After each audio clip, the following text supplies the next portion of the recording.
Hey everyone, welcome to part 1 of our OSWE Prep playlist. What this video will entail is demonstrating the application and building it. So before we continue, I'm going to go ahead and explain roughly what this means. So basically, in the OSWE exam, you are to do source code analysis and basically attack a web application. I figured I would build one from scratch with you guys and then demonstrate the attack aspect. For those of you not familiar with the OSWE exam, I have it here. Basically, it's an advanced application exploitation course that covers a number of things. So I'm going to go ahead and show the application now, just so you can get a rough idea as to how it works. So here, simply we have, as a non-authenticated user, as just a standard user, we can leave a comment. So we could put like, this is my comment, and then a name, so SecAura, for example, if I can spell right. Submit the comment, and you'll notice that the comment hasn't appeared down here even if we refresh. That's because that comment needs to be authorized by the admin. Now, in our case, we can access the admin panel because we are from localhost. I'll explain that later.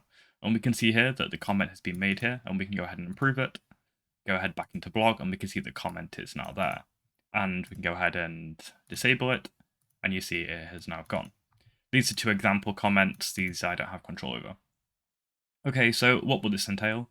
So the kind of attacks to come are XSS to session writing, then to XXE, then to local file inclusion via XXE, and then remote code execution, and then finally a reverse shell. We'll be covering PHP, SQL, JavaScript, and XHR, Python, and XML, and maybe some other bits too if I forgot to note them. Okay, so next we're going to go ahead and build it. So I'm going to go ahead and just give you a demonstration as to the source code and the kind of way that it's put together. So I'm going to go ahead and just slide to the right into my VS Code. So simply, it's made up of a few files here. We have an index.php, header and footer for the top and bottom of the web application, an admin application, and an upload. We haven't seen the upload yet, but we will later. Okay, so I'm going to go ahead and duplicate my my application. I already have a stencil here, and I'm going to go ahead and just rename this to be, say, block 2 for the second.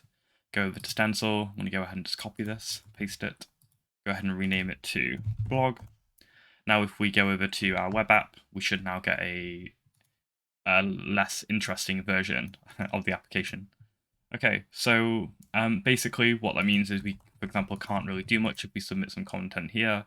Yes, it is given back to us, but that's pretty much it. The admin functionality doesn't exist, and yeah. Okay, so we need to go ahead and build that. So before we can do anything, we need to go ahead and create the SQL database. So if we go to localhost, in my case, I'm using XAMPP. I think it's PHP PHP myadmin. I'm using XAMPP, which basically includes PHP myadmin by default. I'm going to go ahead and delete my current table that has some data in there. I'm going to go ahead and go into drop this this database. Not the database, sorry, the table. Go ahead into SQL. I'm going to go ahead and create a new table. Simply, we're going to create a table called comments. We're going to create an ID, which is our primary key. Basically, this is a way so each row has an identifier, and we can refer to it easily, and it also auto increments on every insert. We have a name, a user comment, and if it is shown or not. Okay, going to go ahead and hit go. Cool. All right, so now that's working, we now have a database. Okay, so not that it really affects anything on our end, since there is no database connected to this web application. I'm going to go ahead now and implement that. So simply, I want to go into my my blog 1 and go into my index.php and just take a look at the code that we have existing. So right now, the only PHP code, other than including content, is to basically check for a comment variable using the request global parameter.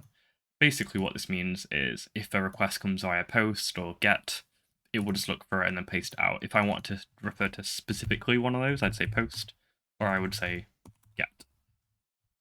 So I'm going to go ahead and demonstrate basically how we're going to go ahead and put it together. So first of all, what I want to go ahead and do is I don't really need this content. I'm going to go ahead back into my block 1 and paste in the content we do need. So go back into my index.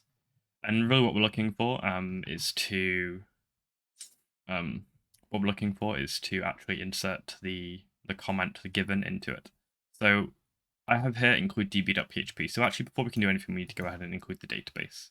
I've already shown you in my blog the data being reflected back to me. I'm going to go and just show that you real quick one more time, just before we move on. So if I put like hello, we can see the content is then given back to us, and that has been sent in a post request. You can see here in my network. If I go ahead and refresh, you can see here that I am making a request with the comment hello and the name is empty.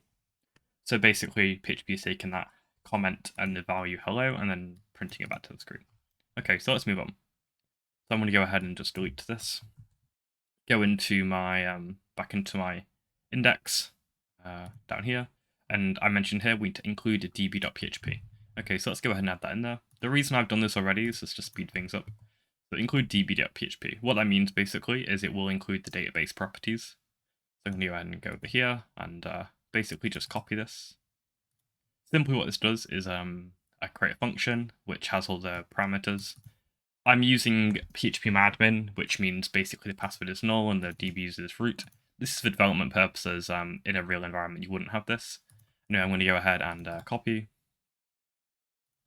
I'm going to go ahead and paste into my here.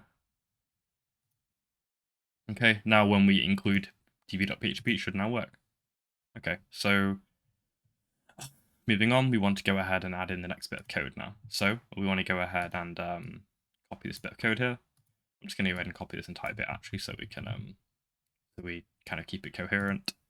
Go ahead and just drop that there. Okay, so what does this mean so far?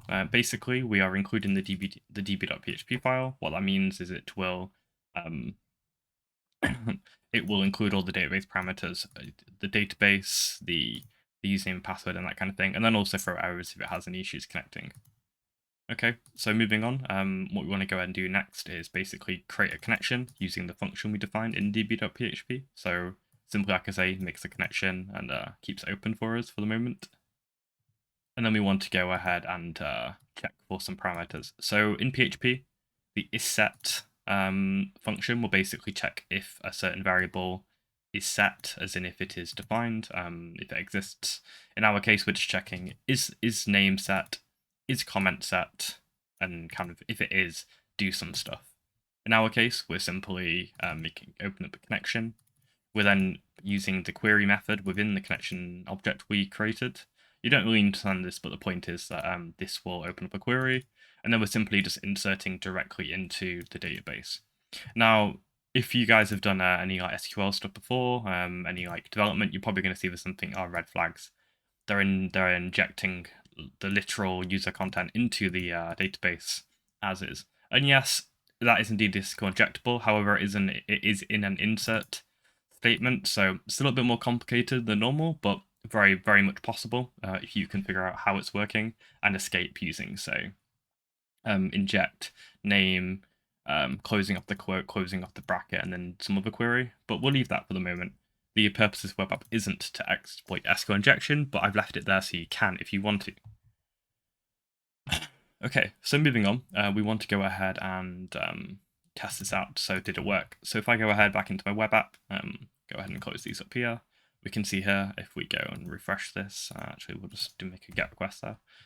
We can go ahead and check the comments, and if we look inside here, there shouldn't be any content in there. See empty. If I go ahead and say like this, if I can spell right, this is my comment, go ahead and just fix it. And then name, sec, aura, submit content, we have an added comment in there, okay? Let's go ahead and refresh, and we can see here we have the data. Cool, so now we can insert data. We can obviously look at the data. It's also worth mentioning, in my original SQL, which looked like this, let me go ahead and just pull it out. In my original SQL that created the database, I set the shown to default of false, meaning basically the comment doesn't show by default. It's also worth mentioning we don't have an admin yet, so we need to make that as well. But I'm not going to worry about it so much for the moment. Okay, so moving back onto where we were, I'm going to go ahead and add in the next bit of code. So now we can add data. We want to go ahead and print the comments out. I'm going to go ahead and just copy the rest of this code basically, because that will simply just make our lives a little bit easier.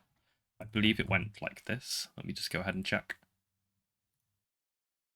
It did indeed. Okay, so simply, we're including, actually we don't need that part. I'm going to go ahead and just remove this for sake of it being a little bit cleaner.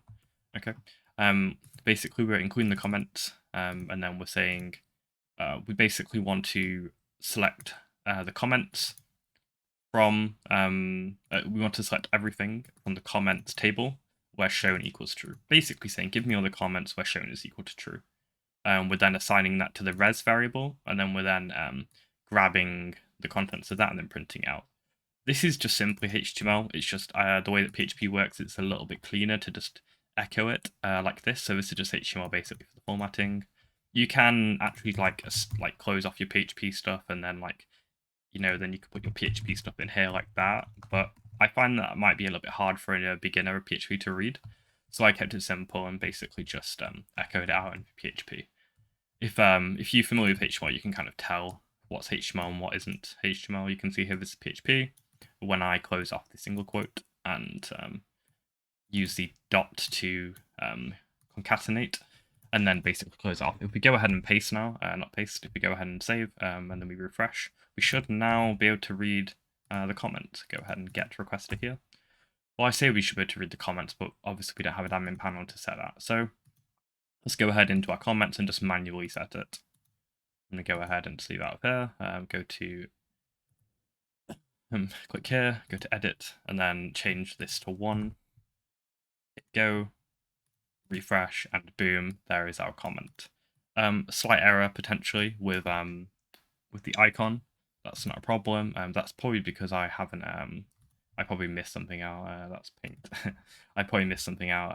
If possibly because I haven't copied this image file over to here. Okay, that should now fix it. My bad. Okay, yeah, see now that's working. Okay, so let's get back to where we were. So now we can basically add and remove comments using the backend, but we need to add in the admin functionality. Okay, go ahead and add that in. So let's go ahead and go over to the admin.php. I'm going to go ahead and just copy this. For sake of time, I'm going to go ahead and just run through it. So there's a few bits to first look at. So we have an isAdmin. We haven't included that yet, so I'm going to go ahead and add that in there as well. Simply what this does is I didn't want the XSS aspect of this to be related to like session hijacking. I want it to be session writing. And simply what that means is I want to be able to, I need the admin to be able to perform certain functionalities that only they can do because they're on the localhost interface. They're coming from the localhost 127.1 or localhost whatever. So rather than having sessions, cookies and stuff to say who is who, I thought this was a more structured way, basically. With XSS, you can simply steal cookies, log in, and you're all done. But you can't do this with that because there are no cookies. So you're forced to do session writing. Anyways, so this is what that does, basically. We have a whitelist, basically an array, a list, whatever, full of things, full of the IPs. And basically, if the server's remote address, which is where we're coming from, is in there, then basically return true or false. In our case, if it's true, then we're fine. If we're not on localhost, then basically redirect them to blog. I will show you that in a second. Okay, and then we include in the header again. Nothing too complicated there. I'm going to ignore this part for the moment and just show you how that works, the localhost aspect at least. Okay, so I have a Kali machine. I believe it is. No, it's not there. Maybe it's on the other side. Okay, it's here. So if I go to the blog page here, you can see here we can access that, and that's a comment I made earlier. If I go to admin, you'll now see that I get a not allowed. That is because we're not coming from the localhost.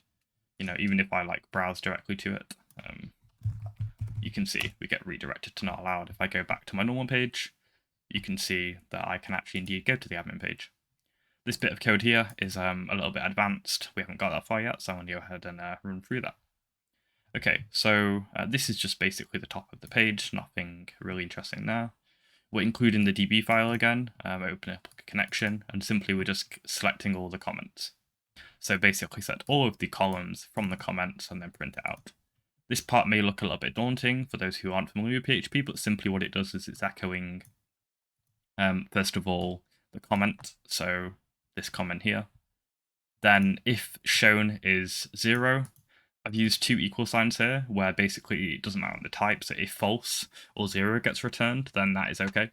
Whereas a 000 would say I need to be literally 0 and not 0 or false. Some interesting stuff on type juggling also in that exam, but basically I use two equal signs because it wants to say, is it equal to 0 or false?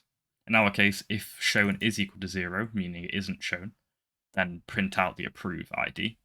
If it is set to be shown, then print out the disable ID. And then finally, regardless of whether it's set to true or false, having the delete function. If I go ahead and now hit disable, and we go ahead and just reload the page, now we should have the approve. And you can see now the content has gone.